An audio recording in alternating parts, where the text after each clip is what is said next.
Bunker fuels, the fuels that power vessels that carry cargoes around the world, and an area of our business which is changing rapidly at the moment.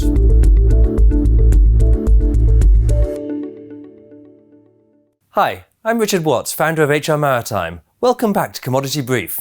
In this episode, we're going to be looking at bunker fuels. So we're carrying on looking at the different commodities and how they work in our industry.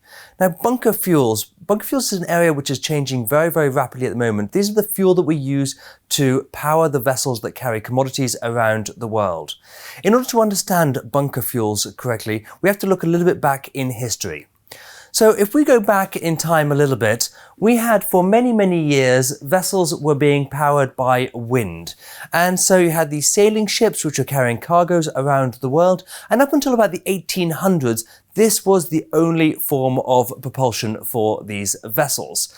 Now, they were very, very beautiful, but they weren't very reliable in terms of the timing, with the speed, and they could get stuck without wind for long periods of time. So in about the 1800s, we started seeing coal being used in steamships. This is the time of the Industrial Revolution, when we were seeing coal being used for many, many different applications. And so as it was being used on steamships, this allowed vessels to travel much, much faster. It allowed them to have reliable timetables so that we could actually plan out the route. We knew when we were going to be arriving. And also in combination with using steel for the construction of the vessels, we ended up with much larger vessels. And so this was very, very, very quickly changing the world of commodities and how they were transported around the world. Now, the thing is that coal had a couple of disadvantages. First of all, in terms of refueling or coaling the vessel, it used to take a long time. It took a lot of labor. Basically, for ships, it used to take all of the crew. They had to all get involved with this. And also when the coal was on board of the ship, when it was being stored, it would have to be moved around the ship when it was needed in the engine because it was not liquid, it couldn't be pumped, and so this was an issue. In about the 1920s, we ended up seeing a lot more of the oil coming in. As oil was coming in, this was taking advantages of a lot of the ports which have been established through coal use. And so different ports have been established around the world. Now, this particular map shows BP's locations for a type of fuel today, but it illustrates where those particular ports were. First of all, we had Gibraltar here, we had Durban down here, and we had Singapore here, and these were the areas where there were supplies of coal and vessels that would stop on a regular basis to fill up. So as we're moving into the use of oil, and a lot of this was pushed by military needs, by the Navy, particularly during at the end of the First World War and coming into the Second World War, this was a massive change that was happening. And so as oil was being used, it has 2 times the calorific content, so the power generation capacity of coal. It was able to be pumped, so loading and discharging was much quicker. You could store it anywhere you wanted within the vessel, and it produced a lot less smoke. And so for military purposes, then your vessel was a lot less visible. So now we find ourselves in a situation where we use a number of different types of liquid fuel for our vessels.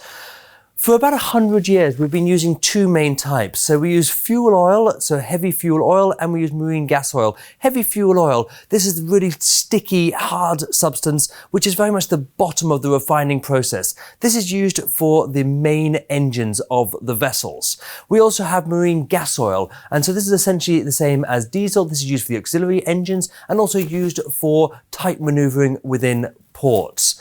And so this is an area which is moving very, very rapidly at the moment.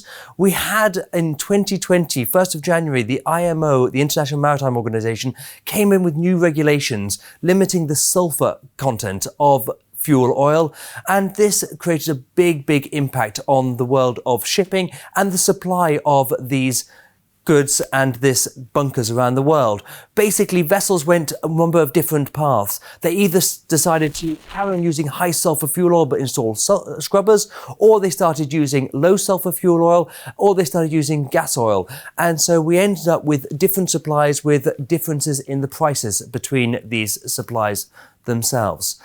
Now we're moving on to a number of different supplies, which we'll get into in a second. In terms of the trading of bunker fuel, there are a number of different companies which are very, very active. Now, it is often in turmoil. And so if we went back a number of years, we had OW Bunkers, who were the largest supplier in the world. And then they came into financial difficulties. They went bankrupt. When they went bankrupt, they had about 7% of the global market. The biggest player had 7%. So you can see it's quite a fragmented market. Then the largest player in the market was the company Aegean. Again, they ended up having financial difficulties and were actually being bought up by Minerva, who were bought up by Mercuria. And so we see a bit of consolidation within the world of bunker trading. Now here we have a table of the largest 10 bunker trading companies in the world. And so Bunker Holding is the largest. But these companies, they all have physical bunker trading. So basically they buy large quantities of fuel oil, gas oil, and then they transport it around the world to where it is required. Now, in terms of bunker trading itself, unfortunately, we do have some risks. The risk is basically pollution. And this is a good example of a dry cargo vessel which ran aground in Mauritius earlier this year, earlier in 2020. And this came in the news an awful lot because the first initial reports were a tanker, an oil tanker has run aground and there is an oil slick. This is not an oil tanker. This is a dry cargo vessel, and the problem is that the vessel has fuel tanks with a capacity of almost 4,000 tons of fuel oil. And so when this type of vessel does end up running around or there is an accident, then it can create a huge amount of pollution. So we have to be very, very careful about this when we're handling bunkers and any kind of transshipment that we're seeing. So the bunkering market is changing very quickly. The fuel that we are using is changing very, very quickly. I have a separate episode which is looking at decarbonisation and the efforts which are being made to reduce emissions in shipping and trading. And so we see a number of different types of fuels which are being used at the moment. LNG is very popular. And so we have Singapore looking to try and bunker 1 million tonnes of LNG by the end of this year, by the end of 2020. We see a number of LNG bunker barges which are being commissioned around the world. We also see efforts to try and use ammonia as a fuel. We see methanol as a fuel, and we even see hydrogen being used as a fuel. And so this is an area which is changing very, very rapidly, but we're also seeing other types of propulsion. And so here is an example of a vessel which will start using wind power. And this is actually becoming very, very popular. It's something that was really a bit of almost an unusual idea a couple of years ago, and now it's actually taking part in the industry, and people are starting to think this could actually have a future.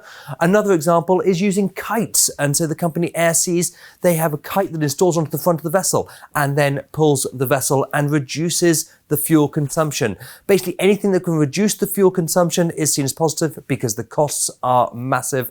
And when you're looking at the bunker costs of a typical voyage, you might be looking at anything from 40 up to 60% of the journey time.